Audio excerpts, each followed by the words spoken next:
In a bid to embarrass her, a millionaire orders his black Maid to paint in front of his guests. Her artwork, however, reveals her undeniable talent, shocking everyone and forcing her employer to confront his own prejudices. And if you cherish your family and love stories like this, don't forget to subscribe to our channel and avoid 10 years of bad luck. The chandeliers cast a golden glow across the marble floors of Charles Whitman's Manhattan mansion. The air buzzed with the chatter of New York's elite. Hedge fund managers, real estate moguls, and media executives mingled while waiters weaved through the crowd with champagne flutes balanced on silver trays. Charles Whitman stood at the center of his grand ballroom, a glass of 1982 Lafite Rothschild in his manicured hand. His tailored Tom Ford tuxedo set him apart from even his well-dressed guests. At 55, his silver hair and sharp features gave him the distinguished look of old money, though his wealth was entirely self-made. "Ladies and gentlemen," he announced, his voice carrying across the room with practiced authority. "Tonight isn't just another celebration. I've prepared something special." He paused, exchanging knowing glances with several guests who seemed to be in on whatever was coming. The crowd pressed closer, eager to hear more from the man whose net worth had recently crossed the billion-dollar mark. In the kitchen, Clara Johnson's hands trembled as she arranged hors d'oeuvres on a serving tray.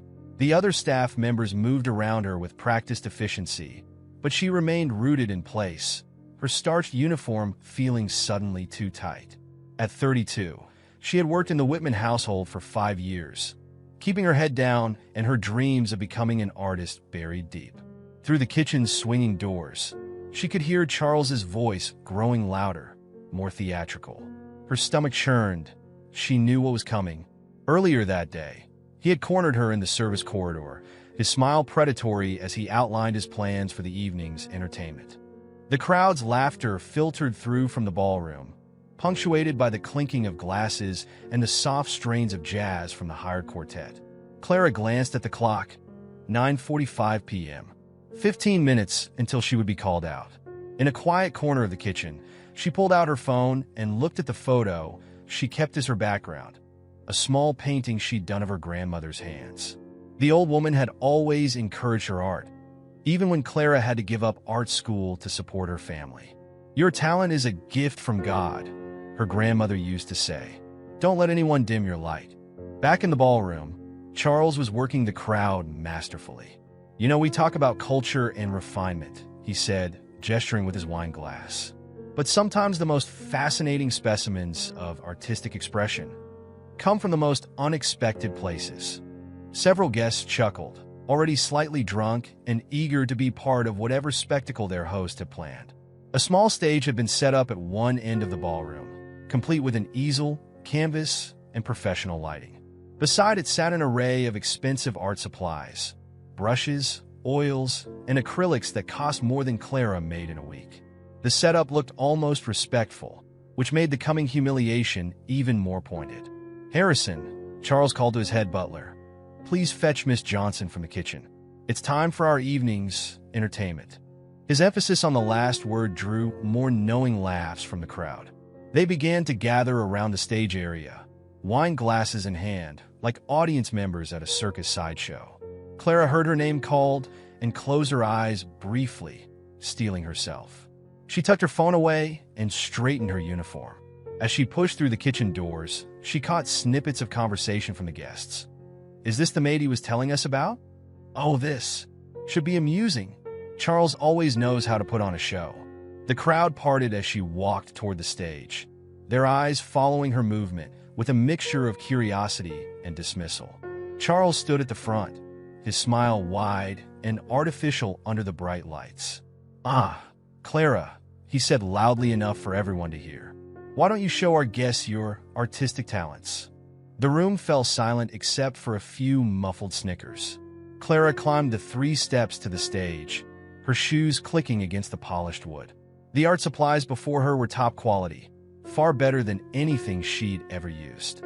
Despite her fear and anger, her fingers itched to hold the brushes. Charles watched her with barely concealed amusement, certain he had orchestrated the perfect entertainment for his guests.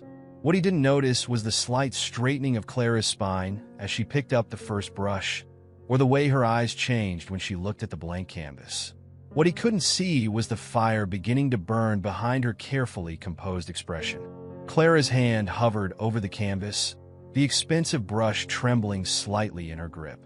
The spotlights felt hot on her skin, and the weight of dozens of expectant stares pressed against her back. Somewhere in the crowd, someone whispered, "This should be good," followed by poorly suppressed laughter. Years of early morning painting sessions before work flashed through her mind. Hours spent in her tiny apartment, practicing techniques she'd learned from YouTube videos and library books because she couldn't afford proper classes. The cramped corner of her bedroom that served as her makeshift studio, where she would lose herself in color and form until her alarm reminded her it was time to put on her uniform and head to work. With deliberate slowness, she dipped her brush into the paint. The first stroke across the canvas silenced a few of the snickers. The second stroke made someone in the back of the room lean forward. By the third, the atmosphere in the room began to shift imperceptibly. Clara worked with swift, confident movements now, her initial hesitation forgotten. The muscle memory from countless hours of practice took over. She mixed colors with precision, creating shades that spoke of depth and shadow. The painting began to take shape. Not the amateur doodle the audience expected, but something else entirely. On the canvas, a scene emerged, a woman's hands, weathered and strong, holding a crumpled uniform. Behind them, a window showed a cityscape at dawn, the sky bleeding from dark to light. The details were sharp, unflinching, every wrinkle, every callus rendered with devastating accuracy. Charles shifted his weight from one foot to the other, his smile becoming fixed and uncertain. This wasn't the entertaining spectacle he'd planned. The painting was too good, too real, too raw. It forced viewers to confront the very things his party was meant to help them forget. Among the guests, Victor Reed, a prominent art critic known for his scathing reviews in the New York Times, set his drink down and moved closer to the stage. His eyes narrowed as he studied Clara's technique. 30 years of reviewing art had taught him to recognize genuine talent, and what he saw made him pull out his phone to take notes. The painting continued to evolve. Clara added layers of meaning with each brush stroke. The pride in the woman's posture despite her humble clothes, the dignity in her labor-worn hands, the hope in the breaking dawn. It was both a celebration and an indictment, beautiful and uncomfortable. The whispers in the room changed tone. Who taught her to paint like that? Look at the way she handles light. Is this some kind of setup? Victor Reed moved even closer, now standing directly in front of the stage. His trained eye caught the subtle influences in her work. Hints of Hopper in the use of light, touches of Vermeer in the intimate detail, but all transfer. Maid into something uniquely her own. He began making quick notes on his phone, his fingers moving rapidly across the screen. Clara remained focused on her work, trying to ignore the changing atmosphere around her. But she could feel it, the shift from mockery to uncertainty to something approaching respect. The expensive brush in her hand no longer felt foreign. It had become an extension of her will, her voice, her truth. More guests gravitated toward the stage, drawn by the growing murmurs of appreciation. The painting was becoming impossible to dismiss as mere entertainment. It demanded attention, recognition, acknowledgement of the artist's skill and vision. Charles watched his carefully orchestrated evening slipping away from him. The painting wasn't just good, it was exceptional, and worse, it was meaningful. What was meant to be a moment of humiliation had transformed into something else entirely. He caught Victor Reed's eye and saw something there that made his stomach tighten. Genuine professional interest. The room had grown quieter now, the earlier laughter replaced by the soft sounds of Clara's brush against canvas and the occasional murmur of appreciation. The jazz quartet had stopped playing, its members drawn to the impromptu art demonstration like everyone else. Victor Reed pulled out his business card and held it ready, his expression intense. In his mind, he was already composing the opening lines of what might be his most important review of the season. The story was almost too perfect. The wealthy man's attempt at humiliation transformed into an unexpected discovery of genuine artistic talent. Clara continued painting, each stroke deliberate and purposeful. She wasn't just creating art anymore. She was telling her story, her truth, in a language more powerful than words. And despite their initial prejudices, despite their expensive clothes and privileged lives, the audience was beginning to understand. The transformation of the ballroom's atmosphere was complete. Where there had been laughter and casual cruelty, now there was only the hushed silence of genuine appreciation. The same people who had gathered to witness a mockery found themselves witnesses to something else entirely: the emergence of an undeniable talent. Even the waiters had stopped circulating, standing at the edges of the room with their trays forgotten in their hands. The painting had become a magnet, drawing everyone closer, forcing them to confront their own preconceptions. Clara's artistry had turned Charles's stage into her own platform, and the power in the room had shifted palpably. The faces in the crowd reflected a complex mix of emotions: embarrassment from those who had laughed earlier, amazement from the art enthusiasts, and confusion from those still trying to reconcile the woman in the servant's uniform with the masterpiece taking shape before them. Several guests who had made disparaging comments earlier now tried to position themselves as if they'd been admirers all along. Charles stood slightly apart from the crowd, his expression unreadable. The glass of wine in his hand had been forgotten, the expensive liquid growing warm. He watched as his guests, people who normally hung on his every word, completely ignored him in favor of the woman he had intended to humiliate. The irony was not lost on him, but neither was the growing discomfort in his chest. In the kitchen doorway, Marie, another of Charles's household staff and Clara's closest friend, watched with tears in her eyes. She had known about Clara's talent, had seen the small sketches she would make during lunch breaks, had heard her talk about the art classes she'd had to abandon.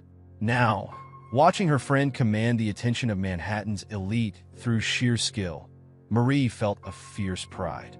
"That's my girl," Marie whispered under her breath, just loud enough for the nearest server to hear. "Show them who you really are." Clara could feel Marie's support from across the room, like a warm current of air at her back. It gave her strength to continue, to pour more of herself into the painting. Her brush moved with increasing confidence, adding subtle touches that transformed a merely excellent painting into something extraordinary. The critic, Victor Reed, had pulled out a small notebook now, his phone apparently insufficient for his growing list of observations. His reputation for brutal honesty made his obvious enthusiasm all the more significant. He wrote rapidly, pausing occasionally to look up at the painting with an expression of growing excitement. One of New York's most prominent gallery owners, who had arrived late and missed the beginning of the spectacle, whispered urgently to her assistant, "Find out who this artist is." Immediately, the assistant nodded, already typing on her tablet, completely unaware that the artist's resume consisted primarily of household duties rather than exhibition credits. The painting itself had become more than just an image. It was a statement about dignity, about the invisible people who move through the lives of the wealthy, about the talents and dreams that lay hidden beneath uniforms and job titles. The technical skill was undeniable, but it was the emotional depth that held the room spellbound. Marie watched as several guests dabbed at their eyes, moved by the raw humanity captured on the canvas. She wanted to laugh at the irony. These same people who wouldn't have given Clara a second glance an hour ago were now being moved to tears by her art. Charles made a move as if to step forward, perhaps to speak, but stopped himself. For the first time in recent memory, he seemed unsure of his position in his own home. The evening had spun so far from his intended course that he appeared almost lost, standing in the midst of his expensive party. Through it all, Clara continued to paint, her movements sure and steady. She had crossed some internal threshold and was now working with the certainty of someone who had found their true voice. The servant's uniform she wore seemed to have transformed from a marker of her status to a kind of artist's smock, worn with unexpected dignity. Marie slipped closer to the stage, positioning herself where Clara might see her from the corner of her eye. She wanted her friend to know she wasn't alone in this moment of transformation. When Clara glanced her way, Marie gave her a small, encouraging nod, a gesture that spoke volumes about their shared history and friendship. The room held its collective breath, watching art and artist become one, witnessing the moment when talent refuses to be denied. The social hierarchy that had seemed so solid at the beginning of the evening was crumbling, replaced by something more genuine and far more interesting. As Clara added the final layers to her painting, her movements became more assured, almost dance-like in their fluidity. The initial fear and hesitation had burned away completely, replaced by the pure joy of creation. She was no longer performing for Charles's guests. She was speaking her truth through color and form, and the audience was merely witnessing her conversation with the canvas. The painting had evolved into a complex narrative. The woman's hands holding the uniform now formed the centerpiece of a larger story. Behind them, the cityscape had grown more detailed, showing both luxury high-rises and humble apartment buildings. The dawn light caught the windows of both, making them glow equally. The message was clear but not heavy-handed. Dignity and beauty existed everywhere, if one only had the eyes to see. Charles made several attempts to redirect the evening's focus. He tried clearing his throat meaningfully, then moving to stand closer to the stage, as if preparing to speak. But each time, someone in the audience would gasp at a new detail in the painting, or Victor Reed would make an appreciative comment, and Charles's presence would fade back into IR. Relevance. The use of light is remarkable, Victor Reed announced, his critic's voice carrying across the room. Notice how she creates depth through subtle gradations of color. This isn't just technical skill, this is artistic maturity. He paused, looking directly at Clara. Miss Johnson, your understanding of chiaroscuro rivals that of established artists showing in Chelsea galleries. The gallery owner who had arrived late was now on her third glass of champagne, unable to contain her excitement. She had edged closer to the stage, her business cards clutched in one hand. Her assistant continued researching Clara on various devices, growing increasingly frustrated at finding no mention of the artist in any of the usual databases. Clara allowed herself a small smile as she worked on the final details. She added touches that only she would fully understand. The specific shade of her grandmother's favorite dress worked into the sky, the pattern of her mother's old curtains ghosted into the background, the shape of her childhood home's window barely visible in a reflection. Charles, growing visibly agitated, attempted to step in. "Well, isn't this interesting?" he said, his voice lacking its usual authority. "Perhaps we should move on a dash." "One moment, Charles," Victor Reed interrupted, not even looking at his host. "We're witnessing something extraordinary here." He turned to address the room at large. "What we're seeing tonight is more than just technical proficiency. This is a statement about class, about visibility, about the artificial barriers we construct in society." He gestured toward the painting. "Look at how she's captured the interplay of shadow and light, how the composition forces us to confront our own assumptions about worth and beauty." The room absorbed his words in reverent silence. Several guests who had arrived with limited knowledge of art found themselves nodding along, suddenly seeing depths they hadn't noticed before. Even those who had come purely for social networking couldn't look away from the canvas. Clara added her final brushstroke with deliberate care. She stepped back slightly, allowing the painting to speak for itself. The work was complete, and it was undeniably masterful. The woman's hands holding the uniform had become both a self-portrait and a universal statement about dignity in labor, about hidden dreams, about the complexity of human worth. Victor Reed stepped forward, his professional demeanor cracking slightly with genuine emotion. "Ladies and gentlemen," he said, his voice carrying the weight of his decades of experience, "we are privileged to witness the emergence of a significant new voice in contemporary art. This isn't just a painting, it's a declaration of presence, a demand for recognition." The critic turned to Clara, his expression serious. "Miss Johnson, I've reviewed thousands of works over my career. I've seen technically proficient pieces that left me cold, and I've seen flawed works that moved me deeply. But rarely, very rarely, have I seen both technical mastery and emotional truth combined with such power." Charles stood at the edge of the crowd, his carefully orchestrated evening now completely beyond his control. The wine in his glass had grown warm, forgotten. He watched as his guests, People who normally celebrated his every word competed for position to get a better view of the painting, their backs turned to him.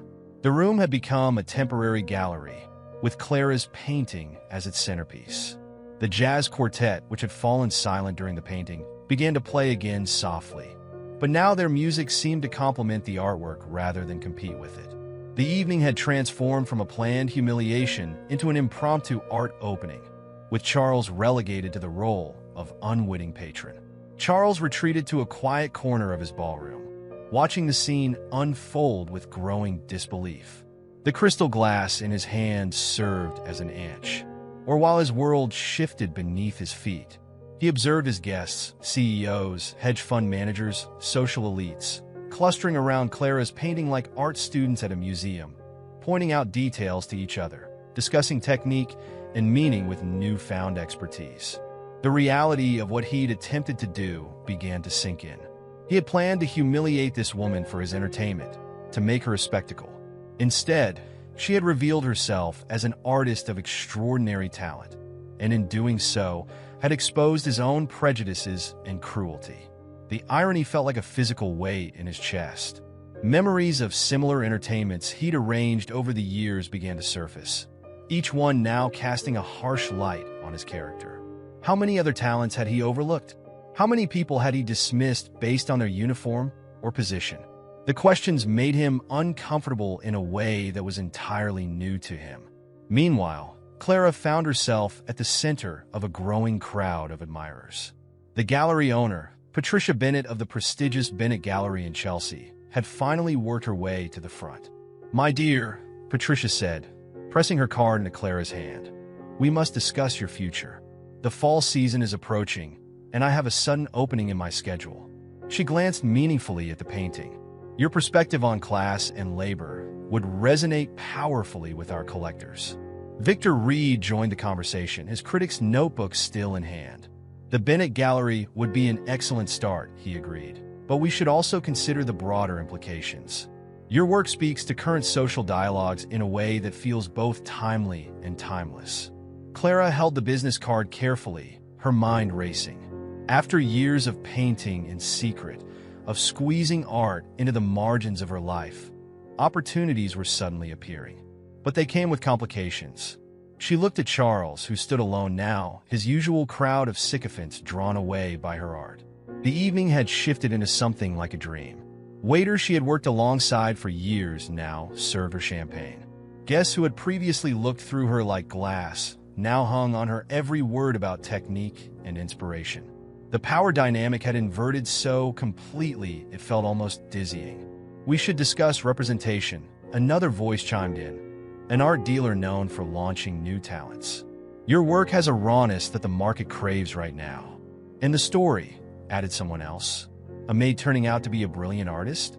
The press will love it." Clara winced slightly at that last comment. She wasn't a story. She was a person who had always been an artist, regardless of how she earned her living. The thought of becoming a novelty, of having her art valued partly because of the spectacle of her discovery, made her uneasy. Looking around the room, she caught sight of Marie, who stood near the kitchen doors watching the scene unfold. Her friend's expression was a mixture of pride and concern. They both knew that accepting these opportunities would mean stepping into a world that had, until tonight, treated them as invisible.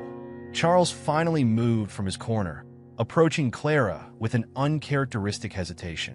The usual confidence was gone from his stride. He stopped a few feet away, seeming unsure of how to bridge the gap between them. Not just the physical distance, but the moral chasm that his actions had created. "Miss Johnson," he began, then stopped, searching for words that wouldn't sound hollow. The room quieted, sensing a moment of significance. Clara turned to face him, still holding Patricia Bennett's business card. The choice before her was complex. She could accept the opportunities being offered, knowing they came partially from people who had been ready to laugh at her an hour ago. She could walk away, maintaining her dignity, but possibly sacrificing her chance to pursue her art professionally. Or she could find some middle path, some way to achieve her dreams without compromising her principles. Patricia Bennett spoke again, her voice gentle but urgent. "You must understand, talent like yours doesn't come along often. Whatever you decide to do, don't let this moment pass." Clara looked down at her hands, still stained with expensive oils from Charles's art supplies. The same hands that had cleaned his home for years had just created something that transformed how all these people saw her.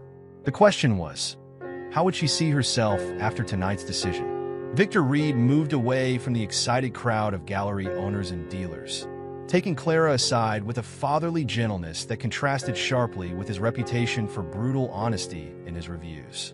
"Walk with me a moment," he said, guiding her toward the painting where they could speak more privately. "Before you make any decisions, I want you to understand something." He gestured to the artwork. "This isn't just technical skill, though you have that in abundance. What you've created here is truth told through art, and that's considerably rarer." Clara listened, still wearing her uniform, still bearing the weight of the evening's emotional whiplash. The critic's eyes were kind but serious as he continued. "I've watched countless artists get consumed by the market," he said, his voice low enough that only she could hear. "They start with something real to say, but it gets lost in the rush for success. You have something genuine, don't let anyone turn that into a commodity." He pulled out a different business card, not the glossy kind the dealers were distributing, but a simple one with just his name and number. "I'm not trying to represent you or profit from you, but if you need someone to talk to who understands this world, someone who can help you navigate it without losing yourself, call me." Meanwhile, Charles had retreated to his study, ostensibly to take an important phone call, but really to gather his thoughts. The wood-paneled room had always been his sanctuary, but tonight, even here, he felt unsettled. He stood before a Rothko on his wall, a painting he bought primarily as an investment, and for the first time really looked at it, trying to see beyond its monetary value. The door opened softly, and his butler Harrison entered. "Sir, the guests are asking for you." And he hesitated, then continued with his usual professionalism. "Miss Johnson has received several serious offers from galleries." Charles nodded absently, still staring at the Rothko. "Harrison, how long has Clara worked for us?" "5 years, sir. And in all that time, did you know she could paint like that?" Harrison's pause was barely perceptible. "Sir, there are many things we don't know about the people who work for us. We rarely ask." The simple observation hit Charles like a physical blow. He thought of all the times he'd walked past Clara in the hallways without really seeing her, all the times he'd given orders without considering the person receiving them. Back in the ballroom, Clara was having a quiet conversation with Marie in a corner. "I don't trust it," Marie was saying. "These people, they were laughing at you an hour ago. Now, they want to make you famous?" "I know," Clara replied, watching the crowd still gathered around her painting. "But isn't this what I've always wanted? A chance to be an artist?" "You've always been an artist," Marie corrected her. "The question is, on whose terms will you pursue it?" Charles emerged from his study, looking somehow both more uncertain and more human than he had all evening. He approached Clara slowly, aware of the watching eyes of his guests. The usual power dynamic between employer and employee had been shattered, leaving something undefined in its place. "Miss Johnson," he began, then stopped. "Clara, could we speak privately for a moment?" Clara exchanged a look with Marie, who squeezed her hand supportively before step. ING away. Victor Reed watched from nearby, his expression carefully neutral but attentive. In a quiet corner of the ballroom, Charles struggled to find the right words. "I owe you an apology," he finally said, the words coming out stiffly but sincerely. "What I planned tonight was cruel. I didn't see you, really see you, and that was my failure." Clara regarded him carefully, noting how different he looked now. Less the imperious millionaire and more a man confronting his own prejudices. "Why did you do it?" she asked simply. The question hung between them, forcing Charles to confront motivations he'd never examined before. The answer would determine whether this night represented a genuine opportunity for change or just another society spectacle that would be forgotten by morning. Charles took a deep breath, visibly struggling with his response. The usual polish had fallen away from his demeanor, leaving something raw and uncertain in its place. "I did it because I could," he finally admitted, his voice low. "Because for years, I've been able to treat people like props in my own entertainment. And no one ever, he gestured toward the painting, no one ever showed me who they really were. The honesty was unexpected, and Clara found herself studying his face, seeing, perhaps for the first time, the man beneath the millionaire facade. The ballroom continued to buzz with activity around them, but they stood in a pocket of quiet tension. Charles straightened his shoulders, seeming to come to a decision. "I want to sponsor your first exhibition," he announced. "Not at someone else's gallery. Here in my home, transform this space that was meant to humiliate you into your debut as an artist." The offer hung in the air between them. Several nearby guests, overhearing, murmured with approval at what they saw as a generous gesture of redemption. But Clara noticed something they didn't: a slight tremor in Charles's hand, the uncertainty in his eyes. This wasn't just about redemption, it was about transformation. An exhibition? Clara repeated, buying time to think. Her mind raced through the implications. The same space where she had cleaned floors and served drinks would become her gallery. The symmetry was powerful, but was it empowering or merely ironic? Victor Reed, who had drifted within earshot, raised an eyebrow. He'd seen enough art world politics to recognize both the opportunity and the potential pitfall in Charles's offer. An interesting proposal, he commented carefully, though one that would need clear terms about artistic control and presentation. Clara looked around the ornate ballroom, seeing it with new eyes. The space that had always made her feel small and invisible could become something else entirely. But there was still something holding her back, a nagging doubt about Charles's true motivations. "Why?" she asked him directly. "Why offer this now?" Charles flinched slightly at the directness of her question. The guests nearby leaned in, eager to witness this unusual confrontation between employer and employee, artist and patron. "Because," he started, then paused, seeming to reject his first practiced response. "Because I need to do better. Be better." He gestured to her painting. "You showed us all something tonight. Not just your talent, but our own blindness. I can't undo what I plan to do, but I can try to make it right." Patricia Bennett from the Chelsea Gallery interjected, her voice sharp with concern. "Clara, darling, consider carefully. A proper gallery debut would give you independence. This arrangement could be complicated." The room seemed to hold its breath, waiting for Clara's response. She felt the weight of the moment, not just for her career as an artist, but for everything it represented about power, opportunity, and redemption. Marie appeared at her side, a quiet but steady presence. "Whatever you decide," she whispered, "decide it for yourself, not for them." Her RDS carried the weight of years of shared experiences, of watching the wealthy play their games with other people's lives. Clara looked at her painting, the proud, work-worn hands holding the uniform, the dawn breaking over the city. She had painted truth tonight, and now she needed to live it. But something still felt unresolved, a piece of the puzzle she couldn't quite see. "Before I answer," she said to Charles, her voice steady, "I need to know something. What made you choose me for tonight's entertainment? There must have been a reason." The question seemed to catch Charles off guard. A flicker of something, recognition, fear, crossed his face. Behind Clara, Marie shifted uncomfortably, as if she knew something about this that Clara didn't. The tension in the room ratcheted up another notch as everyone waited for Charles's response. The answer, Clara sensed, would determine far more than just the fate of her first exhibition. The silence stretched between them until Charles finally spoke. "I chose you because I saw you sketching once, during your lunch break. You were so absorbed in it, so free. It made me uncomfortable, seeing that kind of passion in someone He struggled with the words, someone I had relegated to the background of my life." Clara absorbed this revelation, remembering those precious stolen moments with her sketchbook. She thought she'd been so careful, so private with her art.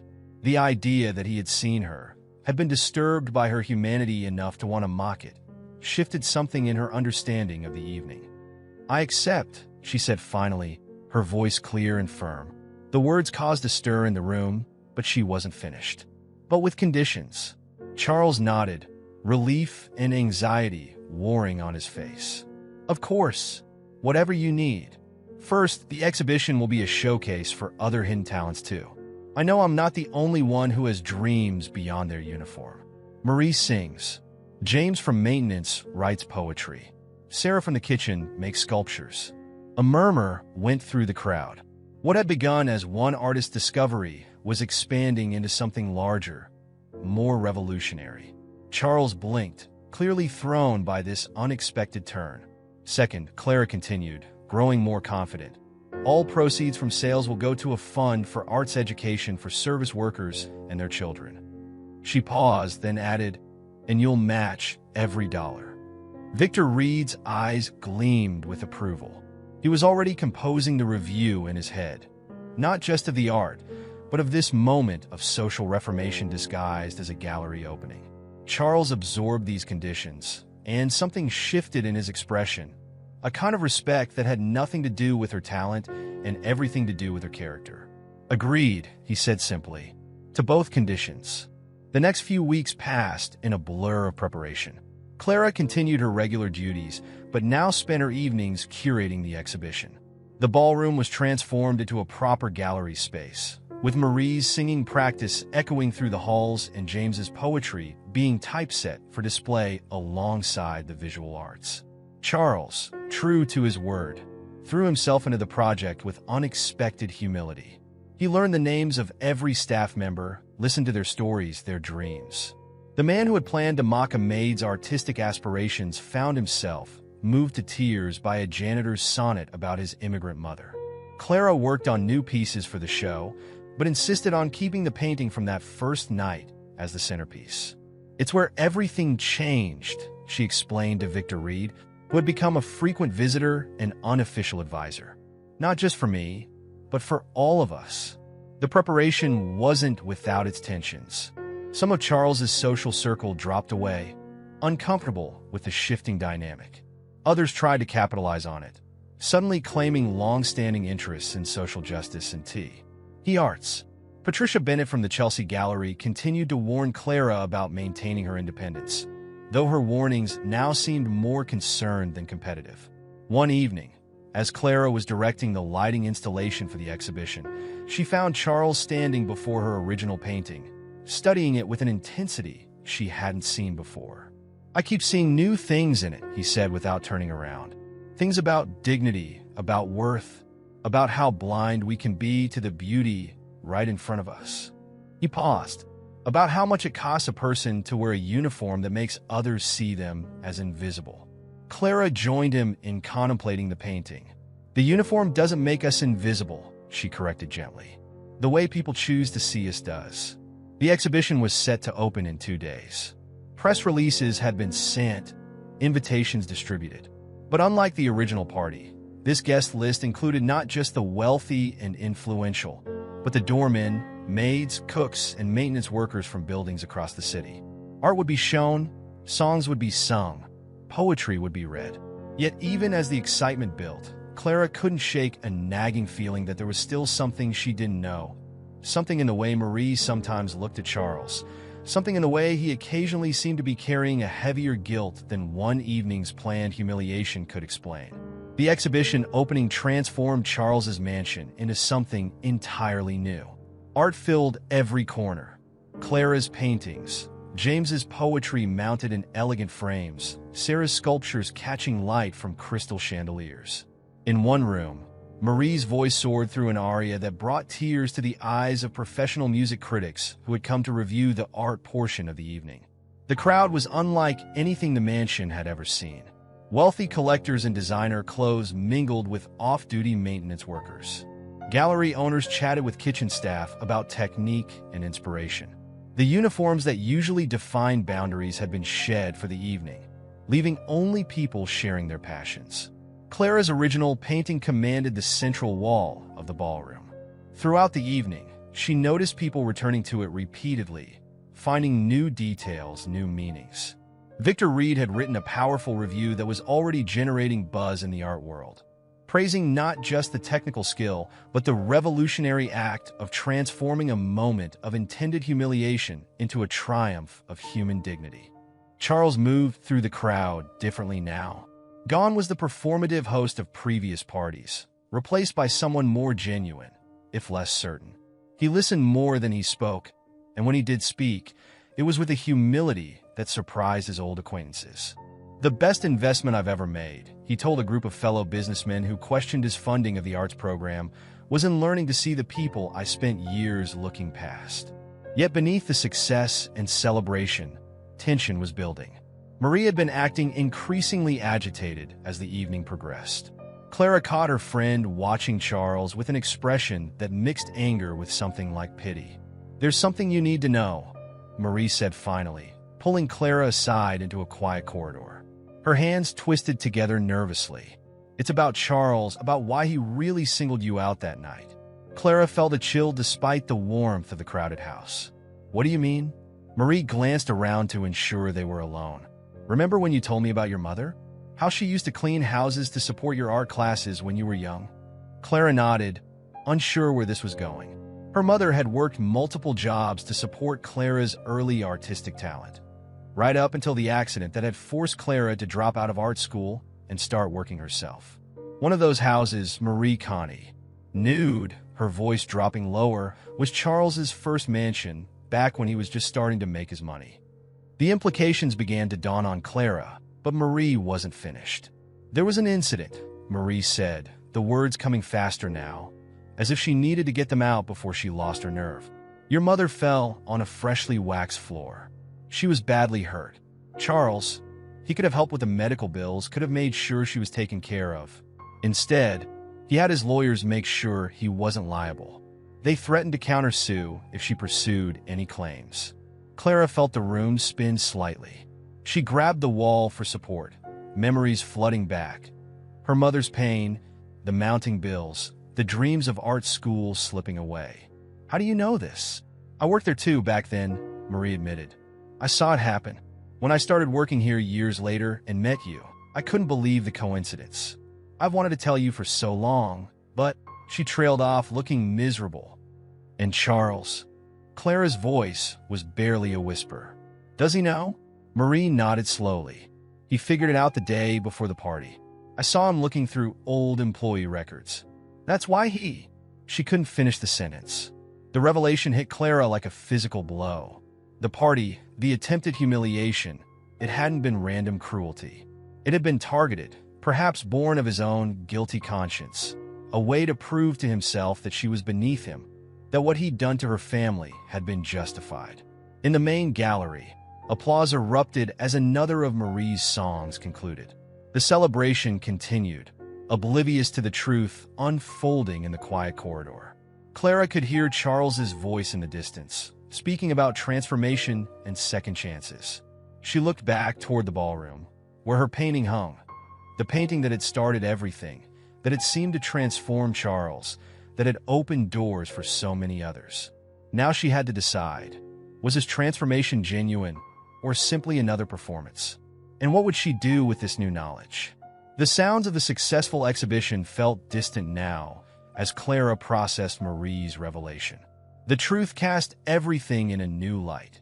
Charles's choice to humiliate her, his subsequent transformation, even his generous sponsorship of the arts program. Every act of redemption now seemed tainted by this hidden history.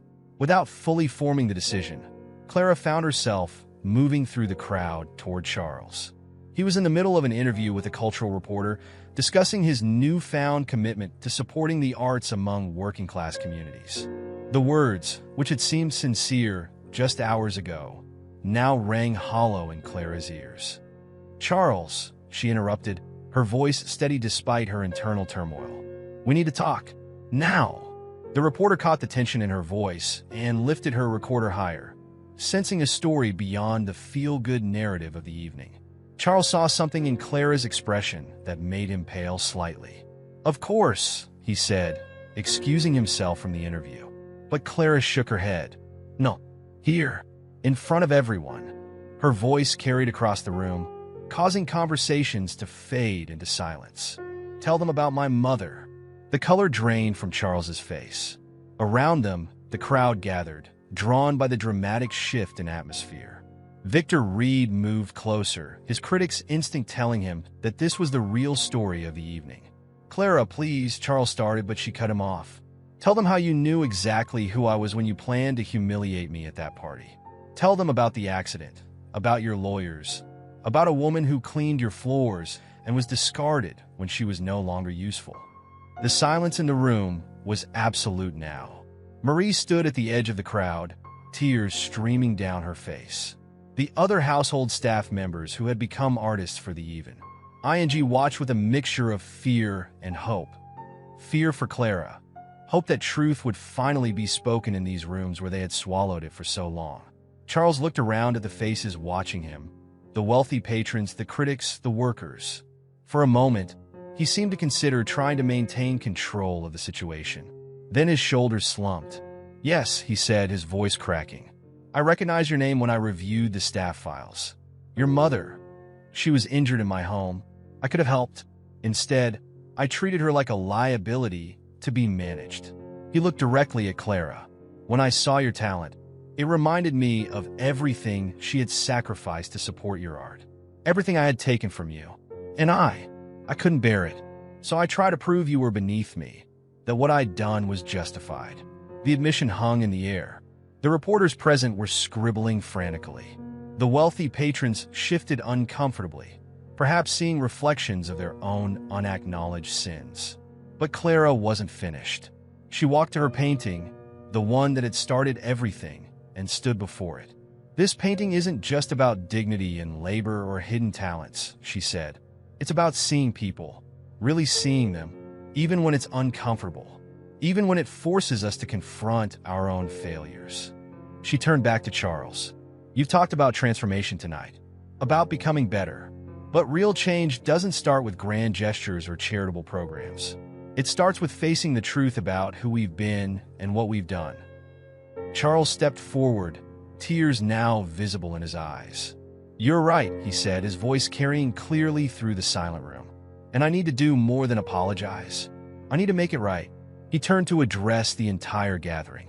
"Starting tonight, I'm establishing a full scholarship program for art students who had to abandon their education due to financial hardship. And the first recipient," he looked at Clara, "will be chosen by someone who understands exactly what that loss means." The room erupted in murmurs and scattered applause, but Clara held up her hand. "That's a start," she said. "But this isn't just about me or my mother. This is about every person who's been treated as invisible, every dream that's been dismissed, every talent that's been buried because someone decided we belonged in the background of their lives." She looked around at her fellow staff members, at Marie, at James, at Sarah, all of whom had shared their art tonight. Real change means understanding that the people serving your drinks tonight might be poets, that the woman cleaning your home might be a painter, that the man maintaining your garden might be a sculptor, and that their art, their dreams, their humanity is just as valuable as anyone else's in this room. The truth hung in the air, uncomfortable but transformative. Charles stood there, publicly stripped of his carefully constructed facade, finally fully seen himself. And in that moment of complete honesty, something genuine could begin. The exhibition that had started as an attempt at humiliation transformed into a celebration of hidden talent, and finally evolved into a moment of truth, had become something else entirely, a beginning. Not just for Clara and Charles, but for everyone who had ever been invisible, waiting to be seen. The end.